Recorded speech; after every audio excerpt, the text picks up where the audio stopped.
வணக்கம். கால பைரவரை பத்தி சொல்லணும் அப்படின்னா நம்ம சொல்லிக்கிட்டே போலாம். அந்த அளவுக்கு பெருமையும் சக்தியும் வாய்ந்தவர். இப்படிப்பட்ட கால பைரவரை எப்படி வழிபடணும், எப்படி வழிபட்டா நமக்கு என்ன பலன் கிடைக்கும், நமக்கு இந்த பலன் கிடைக்கிறதுக்கு அவரை எப்படி வழிபடணும் அப்படின்னு தெரிஞ்சுக்கணும்னா இந்த காணொலியை முழுசா பாருங்க. கால சக்கரம் அப்படிங்கிறது 27 நட்சத்திரங்கள், 12 ராசிகள், 9 கிரகங்கள் அப்படின்னு சொல்லப்படக்கூடிய பலவிதமான தேவதைகளால ஆனது அப்படின்னு சொல்றோம். இந்த கால சக்கரம் தான், அதாவது 12 ராசிகளும் 27 நட்சத்திரங்களும் 9 கோள்களும் தான் ஒரு மனிதனினுடைய வாழ்க்கையை தீர்மானிக்குது அப்படின்னு ஜோதிட சாஸ்திரமானது சொல்லுது. அதனால இந்த கால சக்கரத்தை ஒரு மனிதன் கடக்கும் பொழுதுதான் அவனுக்கு வாழ்க்கையில இந்த கால சக்கரத்துல இருக்கக்கூடிய 9 கிரகங்களாலையும் 27 நட்சத்திரங்களாலையும் வரக்கூடிய நன்மை தீமைகள்ல இருந்து விடுபடுறான். இப்படி அவன் இந்த கால சக்கரத்தினுடைய பிடியில இருந்து தப்பிக்கணும்னா அவனுக்கு உதவக்கூடியது யார் அப்படின்னா கால சக்கரத்தை தாண்டி அப்பாற்பட்டவராக இருக்கக்கூடிய இந்த கால பைரவர் தான்.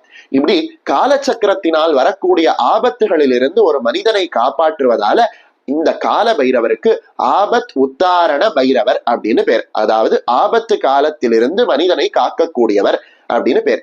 இப்படிப்பட்ட கால பைரவரை நாம வழிபடுவதனால் நம்மளால கால சக்கரத்தை வெல்ல முடியும் அப்படிங்கிறதுக்கு என்ன ஆதாரம் அப்படின்னு கேட்டோம்னா கால பைரவரோட காயத்ரி மந்திரம் தான். கால பைரவரோட காயத்ரி மந்திரம் அவரை காலன் அப்படின்னும் காலாதீதன் அப்படின்னும் சொல்றது. அதாவது காலத்துக்கே காலனாக, அதாவது காலத்துக்கு யமனாக இருக்கக்கூடியவரும் காலத்தை தாண்டியவரும் அப்பாற்பட்டவருமான கால பைரவரை நான் வணங்குகிறேன் அப்படிங்கிறது கால பைரவரினுடைய காயத்ரி மந்திரத்துக்கு அர்த்தம்.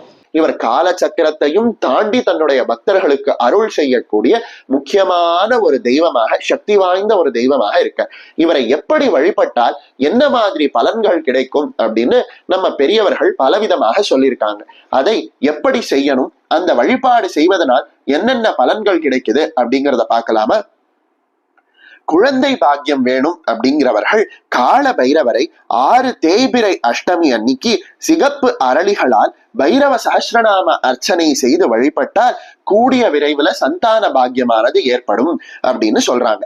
நம்ம வீட்டுல தீராத வறுமை இருக்கு, அந்த வறுமை தீர்வதற்கு வழியே இல்லை அப்படின்னு கஷ்டப்படுறவங்களாக இருந்தா வெள்ளிக்கிழமையில மாலை வேளையில வில்வ இலைகளாலையும் வாசனை மலர்களாலையும் பைரவருக்கு அர்ச்சனை செய்து, அதாவது தொடர்ந்து எல்லா வெள்ளிக்கிழமைகளிலும் வில்வத்தாலும் வாசனை மலர்களாலும் பைரவருக்கு அர்ச்சனை செய்து வழிபடும் பொழுது நம்ம வீட்டுல இருக்கக்கூடிய கொடுமையான வறுமை தாரித்திரமானது நீங்குது.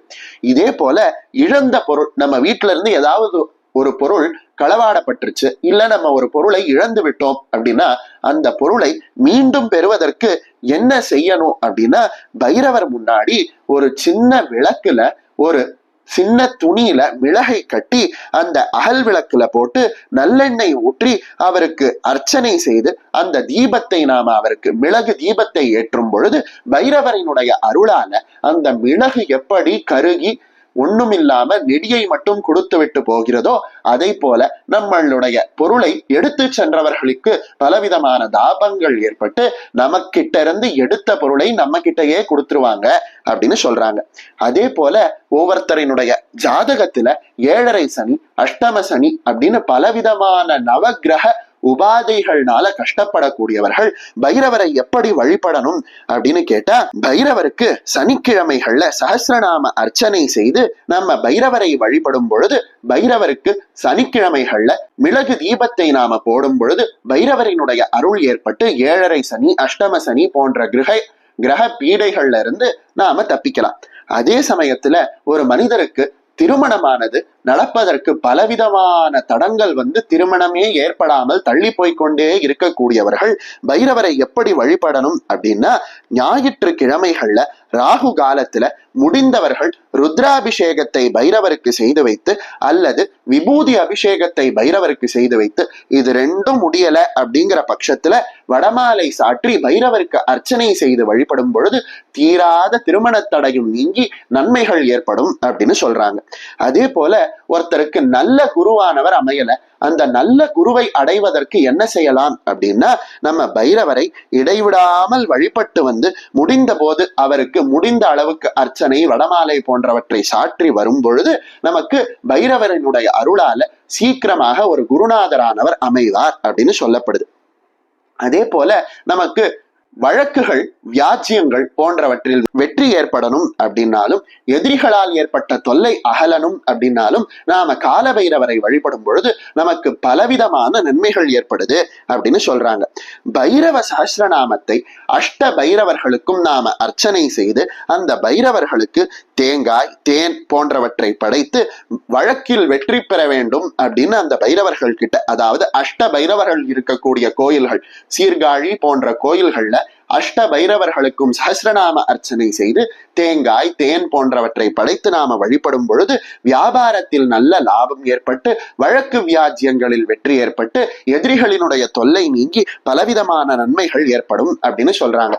இப்படி மனிதனுக்கு வரக்கூடிய பலவிதமான தொல்லைகளையும் நீக்கி பலவிதமான தேவைகளையும் பூர்த்தி செய்து பலவிதமான நன்மைகளை மனிதனுக்கு அருளக்கூடிய ஒரு தெய்வீகமான தெய்வத்தினுடைய ஒரு திருவடிவமாக இருக்கக்கூடியவர் காலபைரவர் அப்படின்னு சொன்னா அது மிகையல்ல.